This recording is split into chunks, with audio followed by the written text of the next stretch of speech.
The most visible one is perhaps the stronger long-term renovation strategies. So how are we going to renovate the European building stock by 2050, reducing CO2 emissions by 80 to 95%, which is no small feat.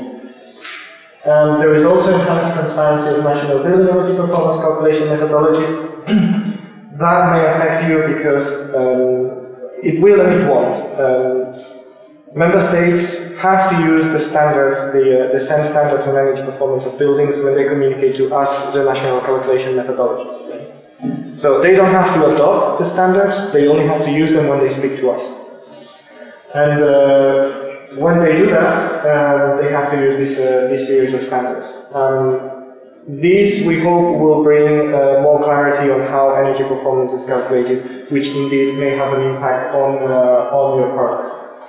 And then there is also support to e-mobility infrastructure, so basically minimum number of charging points per building, and most importantly, the regulations aim to, the provisions aim to future-proof any renovation or any new building being constructed. And by these I mean that they will have to install conduits, so dig trenches to be able to run the cables, or dig holes to be able to run the cables through walls. In the future, if anybody wants to install a charging point for a vehicle in their garage or in their company, they can do this quite easily. The reason for this is we've noticed that the biggest hurdle when somebody wants to install a charging point is how do I run my cable from the fuse box to the charging point in the basement. It sounds very stupid, but digging a trench is a lot of hassle in a running building, so we're targeting the support through this. And then there are the two elements that I think are really, really important in terms of building automation and control technologies, which are reinforcement of building automation provisions and the smart readiness indicator for buildings. I'm sorry, I'm scared of breaking it because it's not prepared really, really strong. Just a couple of things. There are indeed existing regulations that haven't changed. They are still in force, so we have the minimum energy performance requirements per building. We have the nearly zero energy buildings, which become compulsory by the end of next year, so by the end of 2020. And we also have the energy performance certificates. I like to remember these ones because, sorry. Do you want to be interrupted or do I say the questions? I don't actually, I should have said it at the beginning. If you have any questions, that's fine for me to try and answer them now. Is there, I think there are more than one standards for near zero energy building. Is it like every nation has its own near zero energy building? And we should build only near zero energy building, but there is no European standard for it. There is no European standard for near zero energy buildings. There is an European definition, which is very vague, I'll give you that. No, every member state has to define what is the nearly zero energy building level. In fact, it's not every single member state, but also, where relevant, every single region. So, for example, for the UK and for Belgium, we are talking about nearly zero energy buildings definitions for England, Wales, Scotland, and Northern Ireland. And for Belgium, we have Flanders, Wallonia, and Brussels Capital Region. So, 33 definitions. That means that some buildings in some countries would not be near zero in other countries whatsoever. Yes and no.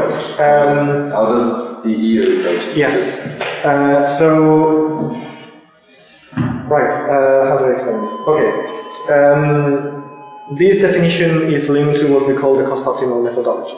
The cost optimal methodology, what it does is it's a methodology to calculate the energy performance of a building and then apply a series of measures. And basically, what you end up with is a cloud of points that gives you a relationship between the cost of the energy, the cost of running the building over 25 years compared to the cost of investment.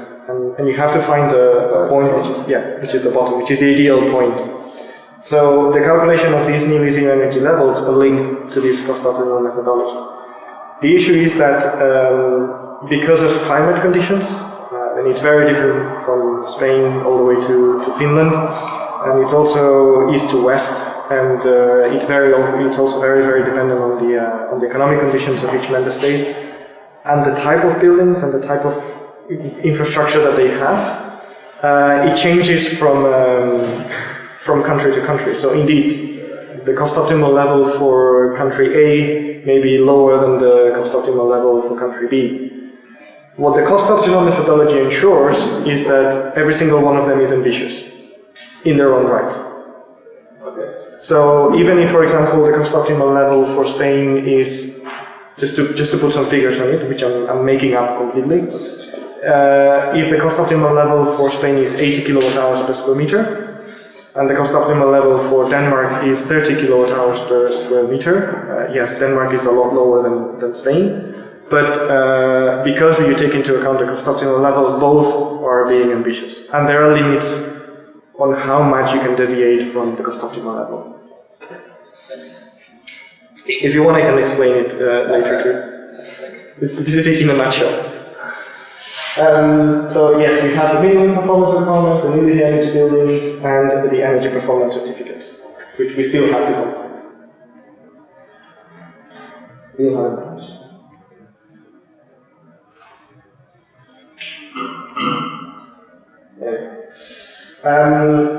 One of the provisions we have in the current EPBD, in the 2010 version of the EPBD, is inspections of heating and air conditioning systems. So member states have to inspect buildings with systems over a certain size. They can inspect them, or they can carry out a series of what we call alternative measures, which must be equivalent to the impact of inspection systems, of inspections. The reason I'm saying this is because there are new provisions coming onto this, but I wanted to give you a quick breakdown of where I read. So for example, in terms of heating systems, we've got 28 member states, 13 of them are running alternative measures, and 15 of them are running full inspections. It's not quite like that, actually. For example, Germany counts as a member state with alternative measures, which is very weird because they actually have a very strong system of inspections of boilers.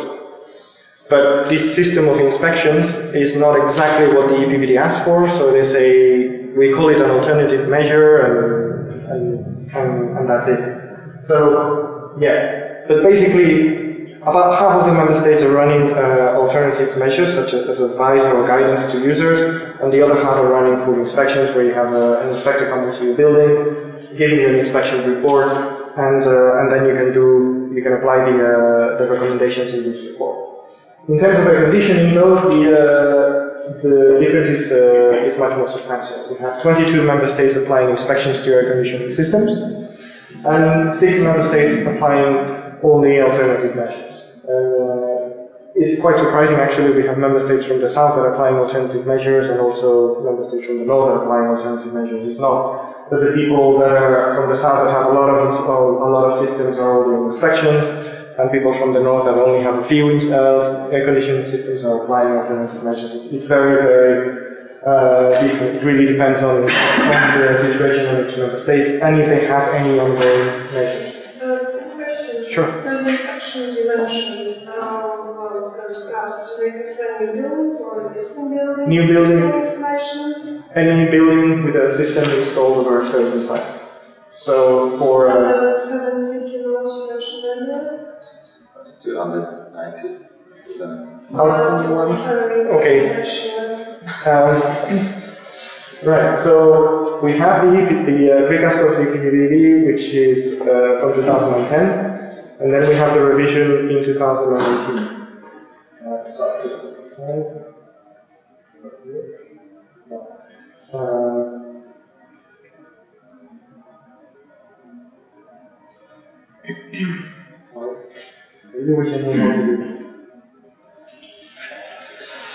So we have the EPBD, the recast of the EPBD in 2010. It set the threshold for inspections for buildings over 20 kilowatts. So any building with a heat generator over 20 kilowatts had to be inspected.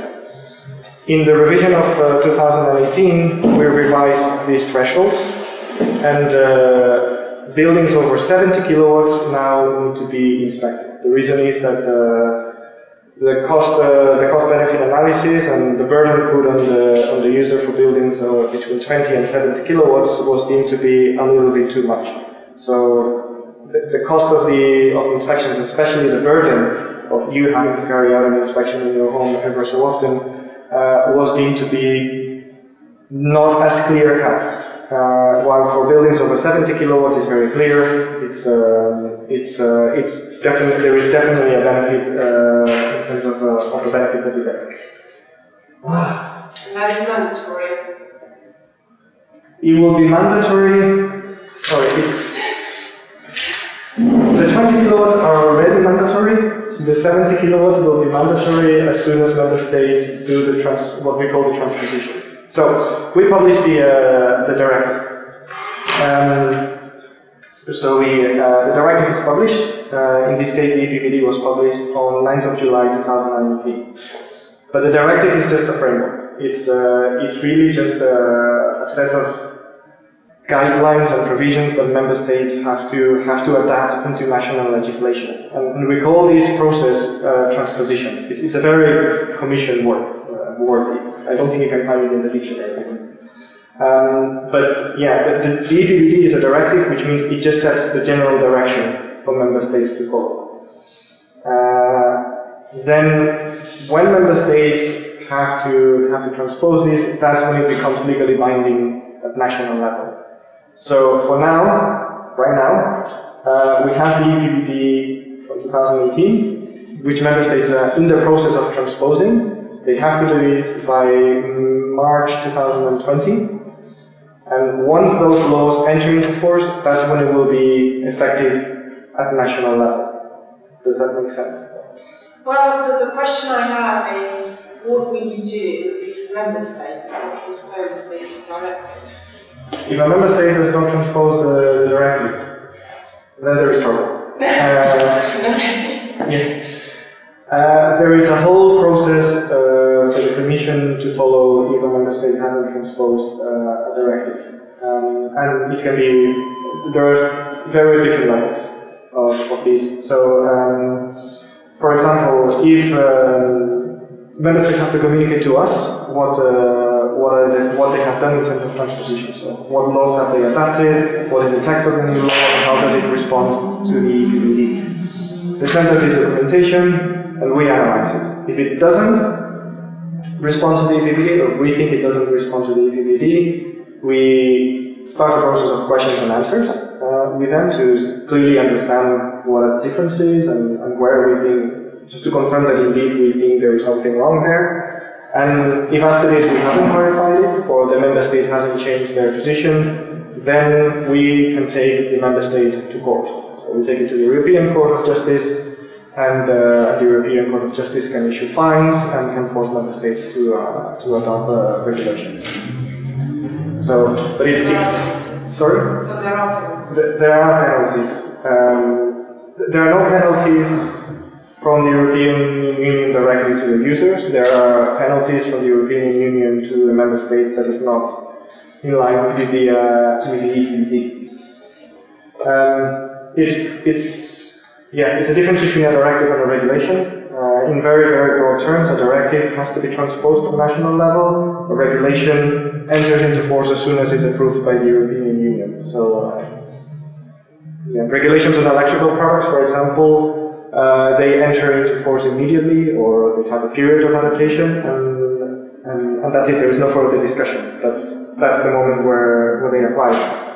Directives, they need a process of transposition because we perceive, or that's why we have a directive instead of a regulation, that there is a need to adapt to the national situation. All because member states have not given full power to the European Union to regulate on those matters. It's a matter of It's a matter of deciding who does what. Does that make sense? Yeah. Sorry. Let's see if I can change the slide now. Still can't find it. Okay, so inspections on building automation. As I mentioned, we have a series of provisions from 2010. Member states had to set out a series of inspections for those systems over 20 kilowatts, or a series of information campaigns or grant campaigns, whatever, which we call alternative measures that have to be equivalent to the inspection. What has changed? Sorry, okay, there we go. So the threshold for inspection has changed. We've gone from 20 to 70 kilowatts. So now we are targeting, before we were targeting pretty much every single building. Now we target all the buildings over a certain size. We also widened the scope for these inspections. Before we used to target only heating or air conditioning systems. Now we also target a ventilation system so far as it's combined with a heating or an air conditioning system. A very direct way of saying it is if your building is literally connected to a boiler, for example, and uses the heat from the boiler to preheat the air or to heat the air and deliver it at 20 degrees, that's a combined system, and therefore both the heat generator, the circulation pumps, and the ventilation part of the system need to be inspected. The reason for this is because we see a lot of benefits on also inspecting the ventilation part and making sure that both ventilation and the heat generation or the air conditioning generation are well integrated with one another. We still allow member states to use these alternative measures. So for those member states that don't want to run a full inspection scheme, they can run other types of schemes so long as they can demonstrate to us that the impact is the same. So they have to run a series of calculations. For example, in very, very broad terms, they have to determine how many systems they have in their country. They have to determine how many inspections that would represent. How many people would do something based on these inspections reports, and how much energy that would represent in terms of energy savings. And once they've decided on that figure, then they have to do something that triggers the same amount of energy savings. That can be different type of inspection systems. For example, in Ireland, they run voluntary inspection schemes. They also have grant systems, or in the case of Germany, they have a very strong inspection systems, but it's more on the health and safety and the combustion side, but it can deliver a certain amount of energy savings as well. Another requirement is the installation of building automation and control systems in large residential buildings over a certain size, and that's the 290 kilowatts. So they have to install, they have to inspect buildings over 70 kilowatts, and for buildings over 290 kilowatts, they have to install building automation and control systems. And these building automation and control systems have to comply with a series of requirements. I cannot go into a lot of detail in this presentation, but what I'd like to say is that of building automation and control systems is not exactly what you would buy today. That doesn't mean that these products don't exist. What I'm saying is that they might exist, but what is usually installed every day nowadays in a standard building is not necessarily a building automation and control system that can do what the EPBD is asking. For example, it asks for benchmarking of the system. It asks also for making sure that it's fully integrated, so all the individual systems are integrated with one another, which is not always the case nowadays. You may have a separate system for the heating and a separate system for the air conditioning. It can happen. But there are a series of requirements. I will say this though, we are about to publish a document with guidelines on how to, or recommendations, which further explain how the EPBD provisions work, or how we understand how these EPBD provisions work. Because we understand that the EPBD as a text is sometimes a bit difficult to read and open to interpretations. So we are going to publish a set of recommendations on how we think this should be done, together with some good practice examples. I wish I could say it's published already. Unfortunately, it's not, but it will come very, very soon. If you're a stakeholder like Klaus, any day today, you will get an email saying it's been published because you are registered as a stakeholder, and you should get an email. I think you got one 10 days ago about another set of recommendations. And finally, we have, for these inspection schemes, there is a series of exceptions. So, in very, very practical terms, if your building is under an energy conservation contract, so if you have a contract with an ESCO company, you don't have to inspect your building. And the reason for this is because you're already doing something that is basically an inspection. You already have somebody that is looking at your system and making sure that it's as optimized as possible. And there is no need to further burden you with additional inspections and reports. So we think this is very important. Also, those buildings with a building automation and control systems that comply with this will also be exempt, because those building automation and control systems will ensure that you get regular reports and you get regular information on how your system works and how you can improve the performance. And yes, before anybody says anything, who ensures that those building automation and control systems run properly, maybe you should inspect them as well. I have to say you have a point there, but the text of the EPBD now is as is, and this is what we have to work with. So at the moment, building automation and control systems, if they comply with those requirements, will allow you to be exempt from inspection. I'm hating this. Okay. Another aspect which I briefly mentioned in the plenary is the smart readiness indicator, which links quite a bit with building automation and control systems. The smart readiness indicator, basically what it aims to measure is how smart your building is, how capable it is of responding to your needs. So for example, how capable it is to regulate the temperatures according to your needs, so the temperature level and the timetable that you want to have. Also, how good it is at doing this in an energy efficient manner. How good is at detecting what are the comfort levels, what is the indoor environment quality, and also how good it is at helping you manage the systems and maintain them. And how good it is, how smart it is, and how well it connects to smart grid.